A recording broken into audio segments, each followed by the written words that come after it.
Makam bersejarah Pakubuwono III di Lubuk Landai.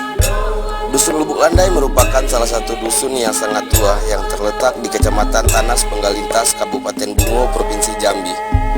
Dusun ini juga disebut sebagai kawasan tradisional karena adatnya yang masih sangat kuat.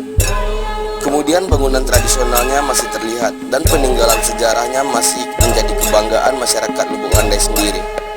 Salah satu yang menjadi kebanggaan masyarakat tersebut merupakan makam Pakubuwono III yang berasal dari Kerajaan Mataram. Tempat tersebut setiap tahunnya pada hari raya kedua, masyarakat melaksanakan ziarah dan doa bersama. Pada tahun 1746, daerah Tanah Sepenggal didatangi oleh rombongan dari Mataram, Pulau Jawa yang dipimpin oleh Pangeran Mangkubumi. Latar belakang kepergian Mangkubumi dari kerajaan adalah karena adanya perselisihan dengan saudara kandungnya Pakubuwono II. Mangkubumi adalah seorang pemberontak melawan penjajahan Belanda pada saat itu di Pulau Jawa. Pada saat perundingan yang berkompeni Belanda di desa Ponorogo, Mangkubumi berselisih paham dengan Pakubuwono yang kedua, sehingga terjadi pertentangan hebat yang tidak mungkin dapat diselesaikan lagi.